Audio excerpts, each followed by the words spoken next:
मैलेफिसेंट ने बिना शक किए स्टीफन का दिया हुआ पानी पी लिया। थोड़ी ही देर में उसे गहरी नींद आने लगी। तभी स्टीफन ने अपना छिपाया हुआ खंजर निकाल लिया। वो मैलेफिसेंट के चमकते हुए पंखों को घूर रहा था। उसका मन एक पल के लिए कांपा, क्योंकि उसने कभी मैलेफिसेंट से सच्चा प्यार किया था, लेकिन राजा बनने के लालच ने उसकी इंसानियत को दबा दिया। मैलेफिसेंट तेज दर्द के साथ जागी। उसने देखा कि स्टीफन वहाँ से जा चुका था। मैलेफिसेंट ने पाया कि उसके पंख काट दिए गए हैं। पंख उसका गुरूर थे, आसमान से उसका रिश्ता थे, और ये स्टीफन पर उसके भरोसे का सबूत भी थे। अब पंख छिन चुके थे और भरोसा टूट चुका था। इन दोनों दर्दों ने मिलकर उसे तोड़ दिया। वो जमीन पर गिरकर बुरी तरह रोने लगी। उधर स्टीफन ने वो पंख ले जाकर राजा को दे दिए। राजा ने मैलेफिसेंट की ताकत खत्म समझकर अपना वादा पूरा किया। उसने अपनी बेटी की शादी स्टीफन से कर दी। स्टीफन ने राजकुमारी से शादी की और बूढ़े राजा की मौत के बाद वो ताज पहन लिया, जिसका उसे हमेशा से सपना था। अपने पंख होने के बाद मैलेफिसेंट ने एक लकड़ी उठाई और उसे अपनी छड़ी बना लिया ताकि वो चल सके। जब वो लड़खड़ाते हुए जा रही थी, तभी पक्षियों की आवाज ने उसका ध्यान खींचा। एक और किसान के जाल में फंसा हुआ था और जान बचाने के लिए फड़फड़ा रहा था। शायद अपने जैसा दर्द देखकर या थोड़ी दया के कारण मैलेफिसेंट कॉय के पास गई और मंत्र पढ़ा। देखते ही देखते वो कॉय रोशनी में एक काले कपड़ों वाले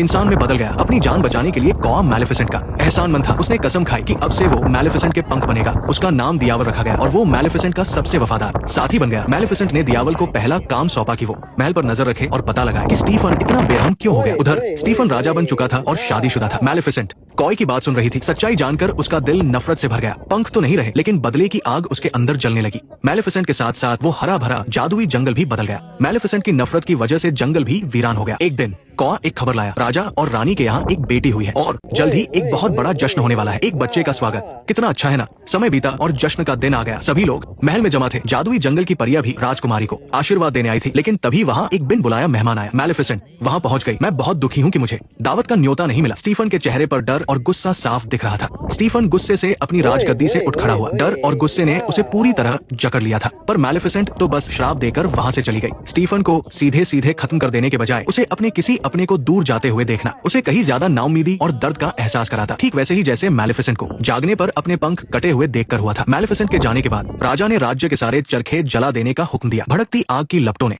रात के आसमान को तो लाल कर दिया, पर वो स्टीफन के दिल की बेचैनी दूर नहीं कर सकी। वो जानता था कि मैलेफिसेंट का श्राप इतनी आसानी से टूटने वाला नहीं है। साथ ही उसने एक फौज मैलेफिसेंट पर हमला करने के लिए भेजी, लेकिन मैलेफिसेंट ने कांटों से एक बहुत बड़ी दीवार खड़ी कर दी थी। कोई भी इस कभी न टूटने वाली कांटों की दीवार को नहीं तोड़ सकता था, और गलती से भी पास जाने पर वो उसे निगल सकती थी। इसके बाद से जादुई जंगल और इंसानों का रिश्ता हमेशा के लिए खत्म हो गया। हमला नाकाम हो चुका था। इन एक के बाद एक झटकों ने स्टीफन को और भी ज्यादा पागल कर दिया। उसने पालने में सो रही अपनी बेटी को देखा और अचानक उसे एक जबरदस्त आइडिया आया। उसने राजकुमारी को जादुई जंगल की परियों को सौंपने का फैसला किया। उसे लगा कि परियां अच्छे दिल की हैं और वे राजकुमारी को कोई नुकसान नहीं पहुंचाएंगी, और सबसे जरूरी बात यह थी कि महल से दूर रहकर राजकुमारी के चरखों के पास जाने का खतरा भी कम हो जाएगा। स्टीफन ने परियों से राजकुमारी को उसके 16वें जन्मदिन के अगले दिन तक पालने को कहा और फिर उसे वापस महल लाने को कहा। मैलेफिसेंट को भी ये खबर फौरन मिल गई, लेकिन परियों को इंसानी बच्चे की देखभाल करना बिल्कुल नहीं आता था। उन्हें यह भी नहीं पता था कि बच्चे को वक्त पर दूध पिलाना होता है, और वे अक्सर छोटी राजकुमारी को भूख से रोता बिलखता छोड़ देती थी। वे तो कभी कभी मिट्टी लगी गाजरें सीधे राजकुमारी के पालने में ही डाल देती थी। मैलेफिसेंट को अपने कौवे डायावल से परियों के ठिकाने का पहले से ही पता था, पर उसने सोचा नहीं था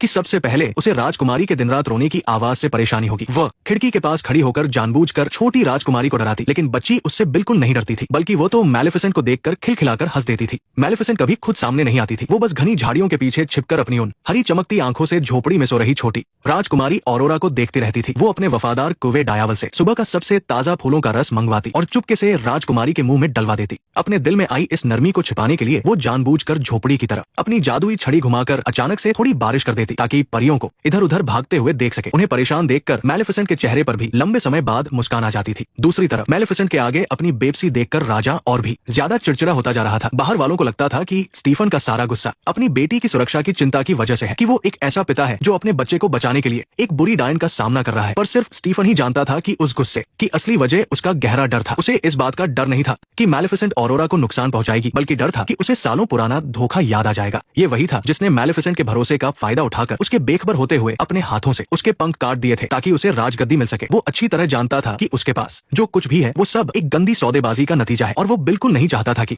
ये मुश्किल से मिली दौलत और शोहरत मैलेफिसेंट तबाह कर दे। वो पहले हमला करना चाहता था ताकि मैलेफिसेंट के उसे नुकसान पहुंचाने की कोई गुंजाइश ही न रहे। तभी उसके दिमाग में एक धुंधली याद आई। ये कई साल पहले की बात थी, जब वो पहली बार मैलेफिसेंट से मिला था, और तब मैलेफिसेंट एक अंगूठी से जल गई थी। धीरे धीरे एक शैतानी प्लान उसके दिमाग में बनने लगा। समय बीतता गया और छोटी राजकुमारी बड़ी होती गई। मैलेफिसेंट मुंह से तो राजकुमारी को नापसंद करने का दिखावा करती, लेकिन जब भी राजकुमारी किसी चट्टान से गिरने वाली होती तो वो अपने जादू से उसे हवा में ही संभाल लेती थी। इस समय मैलेफिसेंट के मन की उलझन और भी बढ़ गई थी। एक तरफ वो स्टीफन से नफरत करती थी, ऑरोरा उसी की बेटी थी, यानी उसके दुश्मन की बच्ची जिससे उसे बदला लेना था। वहीं दूसरी तरफ ऑरोरा की मासूमियत और प्यारेपन में उसे अपनी पुरानी झलक दिखाई देती थी, उसे बचाना चाहती थी। और छोटी राजकुमारी ने भी उस परी को देख लिया जो हमेशा अंधेरे में छिपी रहती थी। उसने न सिर्फ मैलेफिसेंट की कड़वी बातों को अनसुना कर दिया, बल्कि खुद आगे बढ़कर मैलेफिसेंट से उसे गले लगाने को कहा। लेकिन ऑरोरा की उन भरी हुई आंखों को देखकर जो भरोसे से चमक रही थी, वो आखिर में खुद को कठोर नहीं बना सकी। उसने बहुत सावधानी से अपने दोनों हाथ आगे बढ़ाए और बहुत ही नरमी से ऑरोरा को गोद में उठा लिया। उसकी गोद में वो छोटा सा नर्म शरीर था जिसमें से धूप और फूलों की खुशबू आ रही थी। उस पल मैलेफिसेंट के दिल का कोई सख्त कोना पूरी तरह से पिघल गया। एक ऐसा एहसास जो उसने पहले कभी महसूस नहीं किया था उसके दिल में पनपने और फैलने लगा। दुश्मन की बेटी होने से ज्यादा ऑरोरा उसके दिल में अपनी बेटी जैसी लगने लगी थी, जिसकी उसने पूरी लगन से हिफाजत की थी। वक्त बीतता गया और छोटी राजकुमारी बड़ी हो गई। उसके धूप की तरह चमकने वाले सुनहरे बाल थे और नदी की तरह साफ नीली आंखें थी।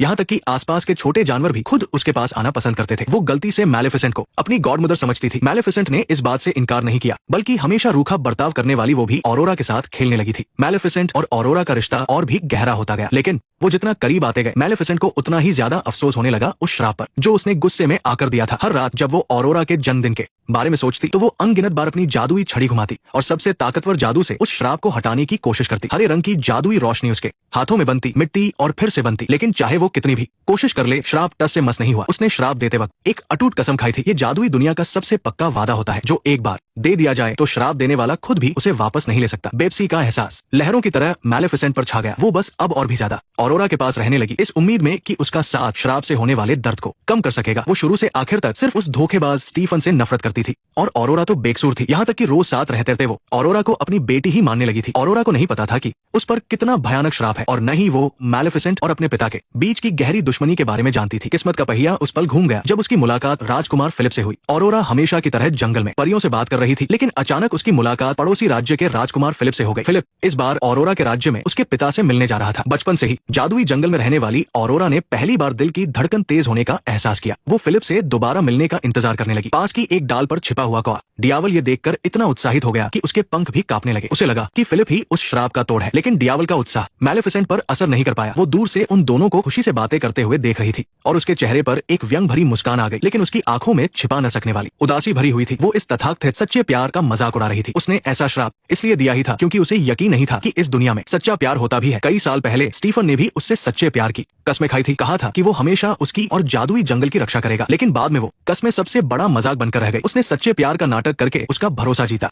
और फिर पलटकर उसके पंख काट दिए, जिसके बदले में उसे राजा की गद्दी और सबसे बड़ी ताकत मिली। मैलेफिसेंट की नजर में ये तथाकथित सच्चा प्यार इंसानों का अपने मतलब के लिए बनाया गया एक झूठ था। और दूसरी तरफ ऑरोरा खुशी खुशी अपनी झोपड़ी में लौटी, लेकिन वहां उसने तीनों परियों को आपस में झगड़ते हुए देखा। परियों की बातों से ऑरोरा को पता चला कि उसके माता पिता मरे नहीं है। वो असल में एक राज्य की राजकुमारी थी जिसे एक बुरी डायन ने श्राप दे दिया था, इसलिए उसे मजबूरी में जंगल में आकर बड़ा होना पड़ा। और ये बहुत ही बुरा श्राप उसी गॉडमदर ने दिया था जिसके साथ वो रोज रहती थी। ऑरोरा ने लाल आंखों से मैलेफिसेंट से सवाल किया। ऑरोरा की निराशा और दर्द से भरी आंखों का सामना करते हुए मैलेफिसेंट के पास कहने के लिए बहुत कुछ था। वो अपने शुरुआती बदले की भावना के बारे में बताना चाहती थी, इन बीते सालों के प्यार और देखभाल के बारे में बताना चाहती थी और उस भारी श्राप का सच बताना चाहती थी। नेक्स्ट पार्ट देखने के लिए वीडियो को लाइक करो।